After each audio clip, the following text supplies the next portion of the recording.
Chennai Super Kings and MS Dhoni, the most enduring love story in the history of the IPL.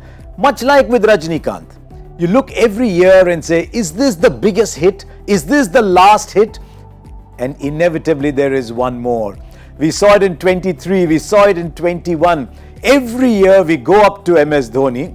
I said I tend to ask him that question more often than the others. And we say, is this the last we are going to see of you? And one year he says, but I haven't said I'm retiring yet. And then finally one year he says, this would have been the right time for me to go, but I think he wants to finish in Chennai. Will he be able to finish in Chennai? Will he keep coming back next year? I don't know. But one thing is clear, when MS Dhoni is playing, he is box office. Last year he only made 100 runs. But he scored them at 180. And when Dhoni hit those sixes at the end, everyone thought, wow, the world is great. CSK and MS Dhoni is a love story that we will never tire of speaking about. But can we get another mega hit, as I've been saying this year? You look down the squad they've got this year, and it's such a typical CSK squad. You look at it and say, who's going to take them to the final? Who's going to take them to the championship? And yet you find, as you do every year, that somebody stands up and delivers. With Dhoni teams, especially with CSK, the whole is always greater than the sum of the parts. And people come to Chennai and seem to become different players. And the evolution of players is something that is very fascinating about CSK. And I'll just give you 3 or 4 examples, all of whom are playing this year. The evolution of Shivam Dube as a spin-hitting beast. And I use the word beast very carefully. Comes in at number 4, comes in at number 5, addresses an issue that CSK had, which was who is going to dominate the middle overs. And he just comes with a very clear mandate from the captain, go and take apart the spinners. He's striking 160 against spin.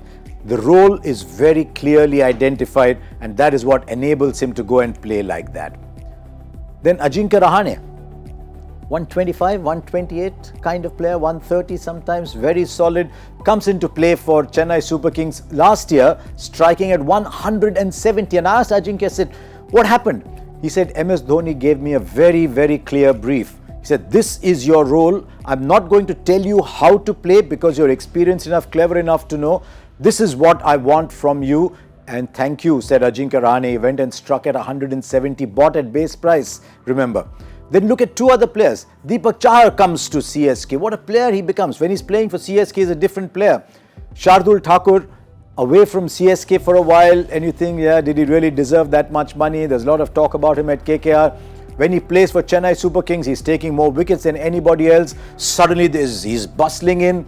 Doesn't get to bat very much, but takes a lot of wickets. So, the reason I mention all these stories is CSK is the most difficult team to analyze. Because with a lot of players, you can look at individual numbers, but CSK is the perfect ensemble cast where everybody is doing a few little things and there is a Sutradhar who's controlling the strings up there. Only he knows the complete plot. He just puts people in slots. I think it was Ravichandran Ashwin who said MS Dhoni is like a film director with a script. He just picks actors to fit into certain roles. And I'd be very keen to see if that approach works this year as well for Chennai Super Kings. And that's why the first person I'm going to look at for Chennai Super Kings this year is Ruturaj Gaikwad. Even in the year they finished 9th, he was the leading run scorer. He's a fantastic player for CSK. Got 590 runs last year and yet was second because Devon Conway had a fantastic season. But no Conway this year. But he's probably only available towards the tail end. There is what I believe a like-for-like replacement, even though they are vastly different in terms of years and experience. I won't be surprised at all if in CSK, Rachin Ravindra comes out and tells the IPL, come look at me. Because he's done very well in white ball cricket. He's gone up and got 100 in test match cricket. He's playing the best cricket of his life and he's playing in a wonderful environment at CSK. So my opening combination would be Gaikwad and Rachin Ravindra. I think they'll stay with Ajinkya Rahane at number 3. Just wait and see to see if he can deliver once again this year what he delivered for them last year. But with CSK, wait and see is a lot of see and a lot of wait. So I think they'll go with Ajinkya Rahane at 3. They've got options at number 4. You can either go Moeen Ali. If you think you need a little bit of spin bowling, though Dhoni's been loath to use him as a spinner, Dhoni likes him as just a free-hitting batter. Bat 20 balls, that's good enough for me.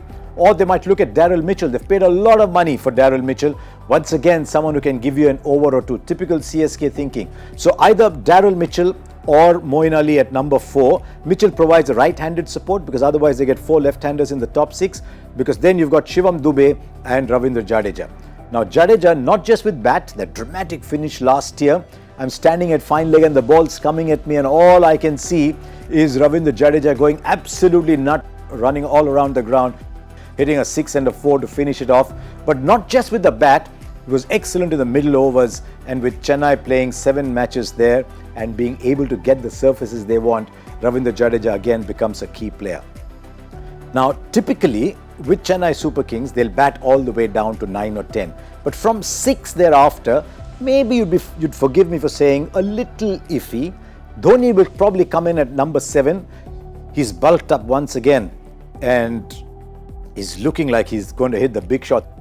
And I don't know whether Chennai Super Kings fans want to read a little more in the fact that maybe the long hair is back. Is that a farewell hairstyle for Chennai Super Kings and MS Dhoni? I don't know, but I think he'll float at number 7, 8 a bit like he did last year. Then let's go down. Deepak Chahar, perfectly capable of batting at 8. Shardul Thakur, perfectly capable of batting at 8. Once you have Deepak Chahar, you can choose between Mukesh Chaudhary and Shardul Thakur. Mukesh Chaudhary with the left arm offers a different angle, but if you've got Deepak Chahar bowling in the power play, then you can have Shardul Thakur bowling the middle overs where he's very good and leave the end for Patirana. It also helps that you've got Mahesh Theekshana, who's been in tremendous form in the last 6 months, capable of bowling in the power play and in the middle overs, if required towards the end as well. That gives Dhoni the flexibility and the options that he needs to form a very good team once again. So that is my 11. The 2 Sri Lankans down at the bottom as the overseas players, Patirana and Theekshana, Rachin, Ravindra and either Moeen Ali and Daryl Mitchell. And because there are so many bowling options strewn all the way, you can have a pure power hitter as your impact sub in Samir Rizvi. As usual, there will be a lot of backup players. I won't be surprised at some point if he goes to mid-Santner, especially if the tracks in Chennai become what we think they can become, because Santner on those tracks is a fabulous player. He won't mind playing 3 spinners and even leave out a Patirana if it comes to that. So it's once again a typical CSK team that has been assembled. Every year we ask the question, are they a little long in the tooth? Is there more experience than youth and flair? And you could see this blog from 23, you could see this blog from 22. I think you'll find we're saying the same things because in CSK not much changes and that is their strength. So how far can they go? I think they've still got it in them to be a top 4 team this year.